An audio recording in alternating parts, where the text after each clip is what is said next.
chronic pain is a very big problem. In fact, what many doctors have told me is that the incidence of chronic pain is much more than the incidence of even heart disease and cancer and all that. But unfortunately, because we are all suffering and it doesn't usually kill, people don't give much importance to chronic pain. But now chronic pain is getting more and more importance. So now the next topic which I will be talking you to is about what is called spinal cord stimulation. I am Dr. Ram Narayan. I am a neurosurgeon based in Chennai and I am focusing on functional neurosurgery. The spinal cord stimulation is actually, you can stimulate the spinal cord to control the pain of various conditions. There was actually a theory called the Gait control theory of pain, which was proposed many years back, which said that there are so many gates in the brain and the spinal cord which close when you have a pain, so that you don't feel the impact of the pain. In fact, I'm sure many of you have seen people with headache doing like this. Why they do this? Because this is pressure. There is headache, pain, this is pressure. When you put pressure, at least theoretically some of the gates are closed so that you don't feel the pain as much as as it should. Again, suppose you are walking on the room and your leg hits the wall or chair or something. What do? You do like this. Again, this is supposed to close the gates so that the pain is not felt much by the person. Similarly, we use electric current to control or reduce the impact of the pain in many conditions. The commonest conditions which we use is what is called failed back surgery syndrome. So what is this failed back surgery syndrome is, somebody has a back pain, he goes and gets operated for the back pain. I am not going into the surgical part of it, but unfortunately either the pain does not go away or the pain comes back with a much more severity. This is called failed back surgery syndrome. In fact, the name implies failed back surgery syndrome. Again, there are other conditions. Now there is one condition called refractory angina. That is, I am sure all of you know of angina. Angina is pain of the heart, pain from the heart which is felt due to reduced blood supply of the heart. And angina always happens in some people, and there are many ways of treating angina, as you know, bypass surgeries, angioplasties and all that. But there always remains a small percentage of patients who will not be good candidates for any of this.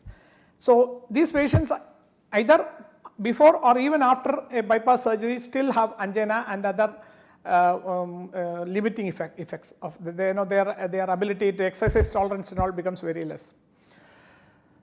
Similarly, the biggest problem which now we are facing in India is diabetes.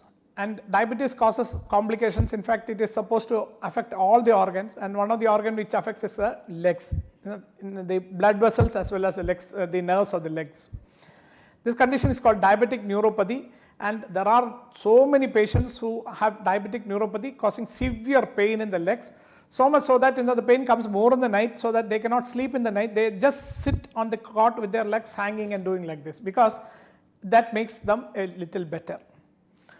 Again, diabetic neuropathy causes severe vascular compromise, that is, it reduces the blood supply. So I am sure at least some of you have heard of people having their fingers and toes and all being removed because of blood supply issues. There are other conditions like trigeminal neuropathy, many other conditions, brachial plexus injury pain. That is, brachial plexus is a set of nerves which supply the hands. And in some bike accidents, two-wheeler accidents, when the patient falls on an outstretched arm, that is, he falls like this, the nerves get injured and then the hand becomes useless. And then the hands, they cause severe pain. It's said that up to 95% of the patients develop severe pain after a brachial plexus injury.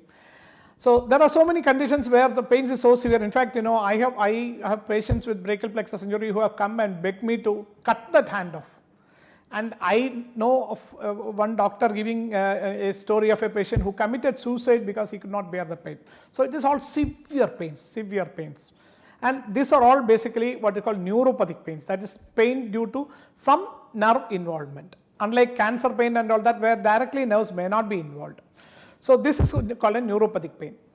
In these conditions, as I said earlier, we use the spinal cord stimulation. That is, we put an electrode in the spinal cord and it is connected to the battery based on where the electrode is put. For example, for brachial plexus injury pain, we put the electrode at the high neck level, that is C5 to below level. For a patient with angina, that is refractory angina, we put it C7 to below level because it is from there that the nerves going to, which supplies the heart goes. For a patient with diabetic neuropathy, we put it at a much lower level. We put it at around T12 level because that is where the nerves to the legs go. Like that, depending on the condition, we put the electrode where we want, and then the battery is also placed accordingly. For example, if it's a diabetic neuropathy, the battery is placed in the lower abdomen. If it is the electrode is put in the neck, we put it in the chest, like that, based on the circumstances. Spinal cord stimulation is very effective in these patients, and most of the patients come out of the pain. And again, just like I mentioned earlier about the intrathecal drug delivery systems, it is not that whenever a patient comes, we operate immediately. We always do a trial. And if the trial is positive, then only we do the surgery. Of course, I am not going into the technical details of the trial, but the surgery is never done if the trial is negative.